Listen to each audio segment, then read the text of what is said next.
नमस्कार मंडळी, स्वागत आहे तुमचं पंकज क्लिप्समध्ये, ज्यात आपण मोठे पॉडकास्ट छोट्या छोट्या क्लिप्समध्ये टाकतो. ही स्टोरी तुम्ही नक्की एन्जॉय कराल, पण त्याआधी सबस्क्राईब करायला विसरू नका. आता लहानपणी मी पण होतो. जसं मी तुला सांगितलं, आमच्या इथे वडाचं झाड आहे मोठं. मी लहानपणा असताना मी तिकडेच खेळायचो. माझीच फॅमिलीमधले नातेवाईक आहेत, कांबळे कुटुंबाचे. त्यांचं घर आहे तिथे समोर. तिथे एक नानी होती, ती ऑफ झाली. पण मी जेव्हा पण तिथे असायचो ना, ती मला तिकडून हकलून लावायची. मला कळायचं नाही ते, की मला हकलून लावायची तिथून. या झाडाखाली यायचं नाही, तो खेळायला. तू इथे यायचंच नाही, थांबायचं नाही, काही करायचं नाही. तू पाहिजे पुढे जाऊन खेळ, पुढच्या बत्तीखाली जाऊन खेळ, लहान पोरांसोबत तिथे जाऊन खेळ, तू इकडे यायचं नाही. बजावून ठेवलेलं त्याने. ती नंतर ऑफ झाल्याच्या नंतर मी काहीतरी 7वीत 8वीत होतो. मला शौक होती सायकल चालवा आणि लहान तर कसं रेसिंग लावूया आणि मग जाऊया, असं करून आम्ही बत्तीखालनं इथपर्यंत रेसिंग लावायचो. सडनली त्या दिवशी माझ्याकडे काय झालं की आईने सांगितलं की तू घरी ये, तुला 2-3 जरा सामान घेऊन यायचं, सायकलने जा आणि घेऊन ये. आणि मी आलो तर तिने पैसे दिले. तो मला तू 4-5 वडापाव आण, कमीत कमी 5 वडापाव तरी घेऊन ये घरी खाण्यासाठी. 5 वडापाव म्हणजे फॅमिलीमध्ये मेंबर्स, मी, आई, बाबा, माझी बहीण आणि माझी आजी. थोडे 5साठी मी घेऊन गेलो बेकरीवरनं, घेऊन आलो. येता येता मी त्याच रस्त्याने आलो आणि बरोबर त्याच झाडाखाली मी पडलो. सायकल स्लिप, पडलो मी. आणि परत मग सगळं ते उचलत पिशवीत टाकलं, उचललं आणि तसंच घरी घेऊन गेलो, आईला दिलं. आणि मी तिला हे काही सांगितलंच नाही, काहीच सांगितलं नाही मी की हे सगळं झालं आहे. घरी आल्याच्या नंतर खाऊन बिऊन झालं, जेवून झालं, रात्री झोपलो आहे, 12 वाजले. मी उठतो आहे आणि सारखं त्या झाडाकडे पळतो. मी उठतो आहे, सारखा पळतो आहे. आई धरते, आजी धरते, मी कोणालाच ऐकत नाही. आजी मला पकडते तर मी आईला लाथ मारतो आहे, आई मला पकडते तर मी आजीला लाथ मारतो आहे. बापरे, एकदम व्हायलेंट झालं. आणि एवढं की मला आई स्वतः नंतर बोलली सकाळी की तू रात्री पळत होतास. मी तब्बल 4 वाजेपर्यंत, 4-4:30 वाजेपर्यंत असाच खेळ चालू होता, बोलवती आई. तू किती वर्षाचा असशील? खूप लहान होतो मी तेव्हा, 7वी-8वीमध्ये, म्हणजे 12-13 वर्षाचा. हां, खूप लहान होतो मी, खूप म्हणजे खूप. आणि मला स्वतःला माहीत नव्हतं ना की आपल्या एरियात काय काय घडतं तसं. आई बोलायची की इकडे रात्री फिरायचं नाही, या बिल्डिंगमध्ये जायचं नाही, मागे जायचं नाही, एकटा राहायचं नाही. आणि तुम्ही आता माझ्या एरियात कसं, मी एक आणि एक माझा मित्र गुजराती, तो आम्ही लंगोटपासून एकत्र होतो, तर आम्ही एकत्रच असायचे. त्यावेळी कसं सायकल होती म्हणून आता तो माझ्या सायकलवर कुठे बसणार, तो कुठे थांबणार, तो वेगळा मी वेगळा, मग आम्ही असं वेगळं वेगळं खेळायचो. नंतर हळूहळू मग ते रात्रीचं असं झालं की त्यावेळी आई मला बोलली की तू असं केलं. त्यानंतर आजीनी, म्हणजे तिला पटकन सुचलं म्हणून तिने जाऊन भाकर तुकडा घेऊन आली, ओवाळलं, मागचा दरवाजा खोलला, मागे जाऊन तिने उतरवून तिथे ठेवून आली. ठेवून आल्याच्या नंतर मी तिथे झाडाकडे जाऊन उभा होतो, मी तिथे पडलो, ती मला उचलून घेऊन आली घरी. आणि इतकं होतं ना की माझ्यासोबत एक वेळा नाही झालं असेल, कमीत कमी 3-4 वेळा झालं आहे. एक वेळा तर नाहीच, 3-4 वेळा तर झालेलंच आहे माझ्यासोबत. सेम गोष्ट. एकदा आई आणि काकी होती, आणि माझी काकी प्रेग्नंट होती त्यावेळी पण तेच सिच्युएशन होतं. आम्ही दोघींना पण ऐकत नाही, आपले ते लोक झोपलेत. उठतोय, दार आतमधला लाकडाचा दार खोलतोय, लोखंडाचा दार असं डायरेक्ट दार कडी जोरात खोलतात ना, आवाज येतो, खोलतोय, पळत सुटतोय. सर मी पळत सुटतोय, मला तर तिकडे बोलत येते ती, मी पळत माझ्या रस्त्याने जातोय. आई बोलते अरे तुझ्या मागे आम्ही काळोखात कसे धावू, लाईट्स नाही, काय नाही, बोलतो तू तर धावत जातोय सरळ, आम्हाला तर काही दिसत सुद्धा नाही. इथे एवढं बोलत होती. मग त्यानंतर मग ते हळूहळू नंतर मग तिथे जाणंच बंद केलं. त्यानंतर आता तर तिथे ते लोक गणपती बसवायला लागले, तर मग ते हळूहळू कमीच झालं तिथे, कारण नाईटला सगळे तिथे बसायला लागले ना जास्त लोक. मग आता तिथे कोण जातच नाही आणि असलं तर एकत्र असतात, नसलं तर कोणीच नसतं. पण आता तिथे सगळे कार्यक्रम होतात. गणपती म्हणा, नवरात्री म्हणा, त्याचे कार्यक्रम होत राहतात तिथे. दुसरं काय असं तिकडे हे नाही पकडत. पण ती जी गोष्ट होती ती होती, कारण की तेव्हा आजी जी होती ना, ती आजी बोलायची की इकडे नाही राहायचं, तू इथे थांबायचं नाही. त्या वडाच्या इथे काहीतरी असं, कारण तिथे असं ती बोलते की त्या वडाच्या इथे पहिला आधी एका म्हातारीचं घर होतं. खूप जुनं घर होतं. म्हणजे तेव्हा कांदिवलीत बोलताना कोण राहणारं पण नसेल, कोणच नाही. म्हणजे बिल्डिंगसुद्धा बांधली नव्हती तिथे. अख्खं नुसतं सुकसुकाट मैदान होतं तिथे. माझे आजोबा, ह्यांचे आजोबा, बाकी सगळे जेवढे त्यांचे 3-4 जणांचे झोपडपट्टी बांधून राहत होते. त्यांचंच एक पक्कं घर तसं होतं. तसं ती बोलतात तिकडे ते झाड पहिल्यापासून होतं तिथे. त्या झाडाच्या इकडे त्या म्हातारीचं घर होतं. आणि घर पण असं म्हणजे तसं नाही, घर पण त्या झाडाच्या वर. बापरे. जसं ते फिल्ममध्ये कसं दाखवतात, एक बाई वरती लटकलेली आहे किंवा ती उतरते खालती, त्या टाईपमधलं तिथे घर आहे. ते तू म्हणजे आपण कोण असं ॲज्युम करत नाही तसं तिकडे तिचं घर आहे ते. नंतर मग सगळ्यांनी ते हे करून तोडून लावलं, ते बंद केलं पूर्ण ते. आणि नंतर मग हळूहळू कार्यक्रम चालू झाले, तर त्या लोकांनी तिथे मंडळ स्थापना केली. मग त्या मंडळाच्या ह्याच्यामध्ये ते सगळं तिकडं त्या मंडळात बसून सगळं करतात. सगळं चालू असतं मंडळात, नाही म्हटलं तरी सगळं चालू असतं. म्हणून तिकडे आता तो प्रॉब्लेम तसा नाही. पण बाकी एरियामध्ये जे जसं मी तुला सांगितलं ते सगळं अजूनपर्यंत तसंच आहे, अजूनपर्यंत आहे. तू दुसरी कोणती गोष्ट सांगणार होतास? अजून एक गोष्ट अशी आहे की आमच्या इकडे एक सोसायटी आहे, जिमखाना आहे तिकडे. जिमखानाच्या मागच्या साईडला एक सोसायटी आहे. तिथे एक फॅमिली राहत होती. त्या फॅमिलीचं म्हणजे काय माहीत नाही कशामुळे त्यांची भांडणं झाली. आपसामध्ये इतकी भांडणं झाली की त्यांच्या फॅमिलीमधले सगळे मेंबर्स निघून गेले. तो माणूस एकटा राहिला तिथे. आणि तो एकटा राहिला तिथे. त्या सोसायटीमध्ये बाकी कोणाची घरं नाही, त्याच्या एकट्याचंच घर आहे, त्याची एकट्याची लाईट पेटते. तो एकटा राहिल्यामुळे तो थोडा डीपमध्ये, एकदम डिप्रेशनमध्ये गेला. तो हे कोणच नाही, मी एकटाच आहे, आता मला कोण सपोर्ट नाही, काय नाही. आणि मग असंच करता करता डीप होऊन तो त्यामध्ये ऑफ झाला. ऑफ झाल्याच्या नंतर माणसाला म्हणजे आमच्या बाजूवाल्यांना सगळ्यांना असं वाटायला लागलं नॅचरल आहे, जाऊ दे, झालं असेल. आणि 3 दिवसांनी त्याचा खेळ चालू झाला. म्हणजे 3 दिवसांनी काय, त्याच्या आईच्या त्या रस्त्याने कोण जायचं बंद झालं, तिकडनं कोण जात नाही. हा फॅन चालू करतोय, लाईट चालू करतोय, दरवाजा खोलतोय, कडी खोलण्याचा आवाज येतोय, ओरडण्याचा आवाज येतोय. आणि कसं आहे तिकडे, म्हणजे आतमध्ये एंटर करायला ना 2 जणांचाच रस्ता आहे फक्त.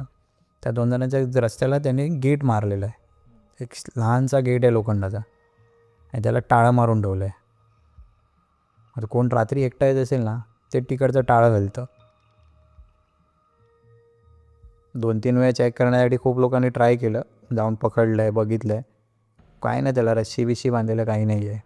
कोण मस्करी करते का आपल्याला असं वाटतं, तसं काय नाही. पण जेव्हा तिकडनं कोण जातं, एकदम मधली वेळ असेल ना, तिथे 1:30ची वेळ असेल, 2:30ची वेळ असेल, एकदम शांतता, कोणच नाही बाहेर.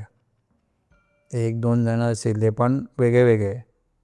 एक इकडनं 2 किलोमीटरच्या लांबवरती उभा आहे, तर एक बाजूलाच असेल. पण तरी पण तू तिकडनं जा, हालचाल तिकडनं तो आतमध्ये हालचाल करतोय, तिकडे नजर जात नाही ना कोणाची, बाहेर येऊन तिथे गेटवरती करतोय. ते टाळं हलतंय, गेट हलतंय, लिटरली ते गेट इतक्या जोरात हलतंय की असं वाटतं की तिकडनं कोणातरी बाहेर यायचं आहे, पण तो येऊ शकत नाही. आणि त्याची हद्द तिथपर्यंतच, कारण की तो घरातनं तिथपर्यंत तेवढाच यायचा, त्याच्या पुढे कोण नाही यायचं. आणि तिथे कोणच जात नाही. जेवढ्या लोकांचे घर होते त्या लोकांनी सगळ्यांनी तिकडनं दरवाजे पॅक करून घेतले, आणि सगळ्यांनी अपोजिट साईडवरनं दरवाजे काढून घेतले. कोण जायला बघत नाही तिथून आता. आणि तिथे 2 वेळा आम्ही असं टेनिस खेळत होतो. 2 वेळा आमचे 2 वेळा बॉल गेलेले, तर आम्ही 2 वेळा उडी मारून गेलेलो तिथे बघायला गेल्याच्या नंतर माहीत पडलं की आत जातो ना, आत गेल्याच्या नंतर तुला तिकडे पकडलं आहे पण सोडत नाही आहे जायला. पकडून ठेवलं आहे. माणसाला कसं जखडलं जातं तसं ते त्या लोकांनी पकडून ठेवलं आहे, पण तो जायला देत नाही. मग तो कोण तुझ्यासोबत दुसरं कोण अजून आलं असेल ना, मग ह्याला पकडू की त्याला पकडू, अशा चक्करमध्ये मग तिकडनं निघून जातात माणसं. एकटा गेला की संपला तिथे, काहीच नाही, तुला ऑप्शनच नाही. कारण मागचा रस्ता बंद करून टाकला या लोकांनी, गेटला ते टाळ मारून ठेवलं आहे. अरे सगळ्यांना माहिती आहे तिथे काही ना काहीतरी आहे, मग कोण सांगणार नाही. सांगितलं तर मग कसं कोण येणारं कोण असेल तो देऊ शकत नाही ना तिथे. बरोबर. तसं सीन होतं तो.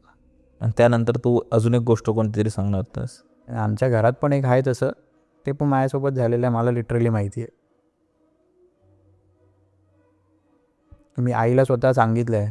आई बोलते नाही, तुला भास झाला असेल, तुला झालं असेल काहीतरी, तुला वाटलं असेल, झोपेत दचकला असेल तू. मला आई बोलते. अरे म्हटलं आई मला स्वप्न नाही पडलं आहे. म्हणजे माणूस जेवला 11:30 वाजता अंथरुणावर झोपतोय, आणि माझी सवय आहे की मी पडलो ना की मी एकदम असं सरळ झोपतो. झोपून राहिलो आहे, हे लोक आजूबाजूला बसले आहेत, आई बसली आहे बाजूला, पप्पा बाजूला बसले आहेत, बहीण जागी आहे, आणि रूममध्ये कोण अचानकमध्ये तिथे येतोय, पाय खेचतोय. मी जागेवरती आहे पण पाय खेचतोय, येऊन थोबाडीत मारतोय सर. आणि थोबाडीत पण म्हणजे असं नाही की कानाखाली मारतोय किंवा काय, इथे तो डायरेक्ट येऊन असा मारतोय. आणि मी लिटरली ते अनुभवलं आहे. एकदा नाही माझ्यासोबत झालं आहे, 3 वेळा झालं आहे तसं. मी झोपलो आहे, एकदा तर मी एकटाच झोपलेलो, आला आहे मग पाय खेचला आहे. मी म्हटलं मी सरळ झोपलो, मी वाकडा का झालो आहे. पाय खेचला त्याने बाजूला करून ठेवलं आहे. मी म्हटलं त्याच्या बाजूला मी होत नाही, आला आणि त्याने डायरेक्ट तोंडातच मारलं आहे, इतक्या जोरात की मला झोपेत कळलं की माझा दात आपटला वरती. मी दचकून उठलो, त्यामध्ये जाग आली मला कळलं की मला कोणीतरी काहीतरी केलं आहे, पटकन कळलं ते. आणि मी उठलो, पहिला जाऊन पाणी पिऊन मी येऊन बसलो जागेवरती. मी म्हटलं जाऊ दे, परत झोपतो. आणि मी अपोजिट डायरेक्शनला झोपलो, मी परत त्याच्याच अपोजिट डायरेक्शनला जसं झोपलो ना, तसंच लगेच वरनं कोणतरी चालत गेलं. घरात माझ्या सीन होता ते, माझ्या घरचे सीन आहेत पूर्ण, पूर्ण घरचे. एकदा तर हे लोक गावी निघून गेलेत, आई बाबा बहीण सगळे गावी गेलेत देवीच्या जत्रेला 3-4 दिवस. मी एकटा घरी झोपलो आहे, बॅड एकच आहे, ओपन केला, झोपलो आहे. मी पूर्ण बॅड ओपन करून झोपलो आहे. एका साईडला मी झोपलो आहे, एक साईड खाली आहे. झोपलो आहे मी, पण रात्री मला 1:30 वाजता अचानक जाग येते. तर बाजूला मी बघतोय कोणतरी मला दिसते, काळी सावली आहे, कोण आहे माहीत नाही. कन्फर्म करण्यासाठी मी उठून फक्त बाजूला उठलो आणि मी लाईट लावली तर परत गायब. पण मी म्हटलं जाऊ दे, मला झोप भास झाला असेल असं मी करून मी परत झोपलो. परत मी लाईट बंद केली, मी झोपलो. परत मला 15 मिनिटांनी जाग आली. मला परत तेच, पाय खेचला, डायरेक्ट तोंडात मारले, आणि हे पकडून ठेवतातच. असं म्हणतात आमच्या इथे, माझ्या इथे तर ती जिची जागा होती ती ख्रिश्चन होती. म्हणजे त्यांचं काहीतरी होतं पहिला तिथे, पण त्या लोकांनी काहीतरी करून ते नंतर पूर्ण करून ते पुरलं पण तिथे. त्या जागेवरती प्रॉब्लेम होता पहिला, ते करून त्या लोकांनी तिथे पुरलं, पण ते आमच्या जागेत नाही आहे तरीसुद्धा. पण ते तेवढा इफेक्ट पडतो त्याचा. आमच्याकडे तर ठीक आहे, माझ्या घरात तर तेवढंच होतं, तर मला फास होत होता. माझ्या बहिणीला, माझ्या आईला कधी नाही वाटलं ते, पण मला जास्त होत होता. माझा राक्षस गण्या मला पटकन पकडलं जायचं ते. मी लिटरली ज्या माझ्या बाजूवाल्याच्या गुजरातीवाल्याच्या घरात झोपायला गेलेलो. मी तिथे झोपलो आहे. तो वरती झोपला आहे बेडवर, मी खाली झोपलो आहे. त्याने माझ्यासाठी बिस्तरा लावला आहे. मला बोलतो तू नीचे सो जा, मैं ऊपर सोता हूँ. आणि तो बोलतो तू ऐसा सोएगा. मैं बोलतो हाँ मैं ऐसे ही सोऊंगा, मेरे को ऐसे ही आदत आहे. मी डोकं या साईडला करून झोपलो आहे आणि पाय मी इकडे गेलेत. तो डोकं अपोजिटला करून झोपला आणि पाय इकडे गेलेत. 12:30पर्यंत टी व्ही बघितला त्याने आणि मग बोलतो मेरे को नींद आ रहा है, मैं सो रहा हूँ. म्हटलं ठीक आहे सो जा.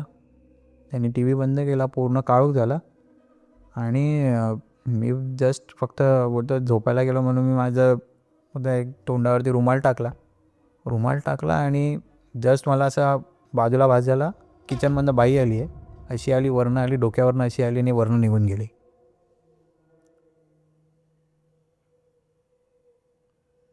एकदा नाही, दोनदा झाले. एकदा पण नाही, दोनदा तसं झालं. एकदा त्यावेळी झालं की 15-20 मिनटाला, त्यानंतर परत 3 तासांनी तेच सेम झालं. पण 3 तासांनी झालं ते वेगळं झालं. ती आली, टी व्हीच्या इकडे आली आणि दरवाजाच्या इकडे बाहेर जाताना ती दार उघडून गेली. पहिला गेली तेव्हा ती अशीच निघून गेली, पण सेकंड डेला गेली तेव्हा ती दार उघडून गेली.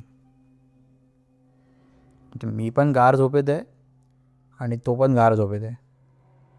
तो उठल्याच्या नंतर सकाळी 4 वाजता उठला. मला दरवाजा कोणी खोललेला, मला तो विचारतो आहे. मी म्हटलं तू मला आत्ता उठवतोयस तेव्हा मी उठतो आहे तुझ्यासमोर, ते पण तू 4 वाजता मला 3दा हाक मारला, त्यानं 4था हाकेला उठलो आहे मी. आणि तू मला सांगतो की दार कोणी उघडला. आणि मी त्याला 1 तासांनी परत हाच प्रश्न विचारला तर तो मला सांगतो आहे की नाही इधर ऐसा ही होता है, इसके लिए मैं तेरे को सोने के लिए बुलाया था मेरे साथ, मैं अकेला सो नहीं पाता हूँ. मला असं सांगतो तो. वो तो एक्चुअली पीछे वाला दरवाज़ा है ना, वो तो उसके पीछे जो बगीचा है वो तो वहाँ से वो लेडीज़, कोई कौन सी लेडीज़ है पता नहीं, वो तो वहाँ से वो लेडीज़ आती है, भाग के आती है, कैसे घर में घुसती है पता नहीं. घर में घुसती हर टाइम के वजह ऐसे ही निकल जाती. त्याच्या पण आधी कोणती ते फॅमिली राहत होती. तिचा नवरा दुपारी होता. तो झोपला होता तिथेच. त्याचा घसा म्हणजे डायरेक्ट गळाच पकडला होता, त्याचा घसा बसलेला. गळा असा पकडलेला ना की त्याच्यात त्या 2 याच्या फिंगरचे प्रिंट्स आले त्याच्या घशा पूर्ण नरड्यावरती. असं तसा घसा पकडला होता त्याचा. ते झाला तो घाबरला ना. त्याची बायको बोलते की मी दुपारी बसलेली ना, मला असं जाणवतं की माझ्या मागे कोणतरी बसले आणि ती बघते मला सारखी. ह्याच्या घरी मी झोपायला गेलो, ह्याची आई बोलते मी दुपारी झोपली आहे. तेच सेम सीन जो माझ्यासोबत झालेला, रात्री 3 वाजता दरवाजा उघडा करून कोण गेलं आहे त्याच्या आईसोबत तो दुपारी सीन झालेला. दरवाजा उघडला आणि निघून गेली ती. तर घरातून कोण व्यक्ती अशी आहे की ती दरवाजा उघडेल आणि निघून जाईल. दरवाजाला हात पण लागला पाहिजे ना कोणाचा तरी, आणि ती कडी प्रेस केल्याशिवाय किंवा पुश केल्याशिवाय ती कडी निघत नाही. त्याचा दार तसा आहे तो मला तेवढा वेळ तुम्हाला 3-4 वेळा विचारतो आहे, नाही तू नाही खोला रहेगा. तो स्वतःला कम डाऊन करण्यासाठी सांगतो आहे तू नाही खोला रहेगा. नंतर जेव्हा सकाळ एकदम झाली तेव्हा तो सांगत होता की नाही बाबा हे आहे असं आहे इथे. मंडळी, जर तुम्हाला ही स्टोरी आवडली असेल तर डिस्क्रिप्शनमध्ये आम्ही पूर्ण एपिसोडची लिंक टाकलेली आहे, तो चेकआउट करायला विसरू नका. त्यात अशाच प्रकारच्या भरपूर स्टोरीज अवेलेबल आहेत. आणि सबस्क्राईब करायला विसरू नका.